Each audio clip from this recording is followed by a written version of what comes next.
Hey guys, welcome back to the Record Room. It's your old pal Tony Giles TG here, and if you weren't aware, we just started a brand new series focused on cassettes and cassette collecting called From Reel to Reel. You can find it right here on the channel, but it's filmed to be mobile friendly. It's designed to be a show that you can watch on your phone and enjoy on your phone wherever you take your phone. I'm not going to comment on wherever that is, but the idea is you can watch it on the go. It's a shorter episode, a little bit too long for YouTube shorts, but it's something designed to engage the kids, shall we say. But yeah, look out for more episodes on that, especially if you are a cassette collector, a fan of cassettes. But on today's episode, we are getting back to normal and discussing a record, and discussing a record that I was really looking forward to. And if you've read the description of this episode, you'll know that I'm of course talking about the score for Robert Eggers' brand new remake of Nosferatu, music by Robin Carolan. I gotta say, not a composer I am super familiar with, but I had an idea of what this score was going to sound like before I heard a note of it. I expected it to be quiet, loud, spooky, scary, haunting, melodious, wonderful, dreamy, ethereal, ambient, dubby, droney in places, and that is exactly what I got. In terms of the music contained within this record, I could not be a bigger fan. I absolutely love this kind of film score, love this kind of music. I really do. Now, I haven't actually seen Nosferatu the film yet, because you see, TG in his old age, I don't really like the general public in a movie setting. You know, I like enjoying movies and immersing myself in a movie without the distraction of other people. And I love people, I'm a people person, but someone's got their phone out and the screen's lit up, you know, someone's doing this, someone's doing that. I would much rather enjoy a movie in the comfort of my own home, whether that means buying it to stream or just buying a Blu-ray when it comes out. That's how I tend to do things these days. I don't go to the movies as much as I would like. So I haven't seen this yet, but it is on my list of movies to watch. And I guarantee when it comes out, I will be watching it as soon as humanly possible. However, even though I've not seen it, I have got some friends that have seen it, and they've said the music in the film plays beautifully. It's very apparent that the score was made for this film, which I'm a big fan of. The packaging on this album is pretty cool, I will say that. It's a double LP, and it comes in a nice gatefold sleeve. You do have this nice image. I'm guessing this is a scene from the film. Now, I will say this, minor gripe, the inside's a little bit blurry, it's a little bit fuzzy. Maybe I would have done something a little bit different, but that's me. Each to their own. Sacred Bones have obviously designed this in a way that makes sense to them. And as I've said, I'm a big fan of this score, a big fan of the music contained within this package, but the package itself, I'm not sure I'm a big fan of that. I'm not sure I am. But, you know, this isn't a channel for complaining. I don't do that. Other people can do that, but I don't do that. But I will say this. Now, I purchased this record, as I do all of the records in the Record Room, unless, you know, there's a paid announcement or, you know, whatever it says, sponsored content at the start of the video. All the records that I talk about, all the cassettes that I show on this show, this program, this channel, are paid for. And that's okay. I like supporting all labels, be it a major, be it an indie, I don't care. I like supporting music and musicians. However, what I don't enjoy is when I pay a premium for a double LP and both of the sleeves have seam splits. Both of them. They come with printed inner sleeves, which I am a fan of having movie artwork. I really am.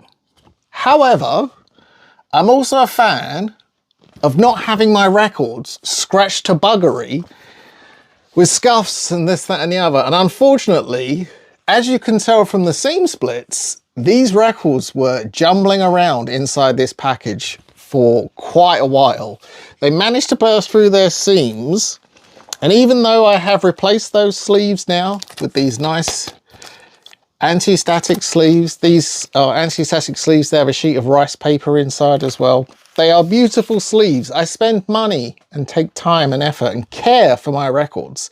And you won't be able to see it now, I'm guessing, but I had to clean these records so many times just to remove the scuffs and debris that was on the discs. And I cannot say where this record was pressed because it doesn't say on the back of the jacket. Usually there is a sticker to say the country of origin, but if I had to guess, I would probably point a finger at GZ in the Czech Republic, whose quality can be hit and miss. Now, after cleaning these records, I will say that the score sounded pretty good on vinyl. Still a few pops and clicks, nothing that would warrant me turning towards the digital side of things and only streaming it. No, I'm still going to listen to it on vinyl. But I will say this, if you don't own a decent record cleaner, you know, I have like a wet, dry Okinoki, the kind of you clean the record and it sucks up the debris. That's my go-to sort of everyday use for cleaning records. And I also have a Kermas ultrasonic cleaner. So when it comes to cleaning records, I know what I'm doing and I take it very seriously. And 9 times out of 10, I can get something sounding pretty good.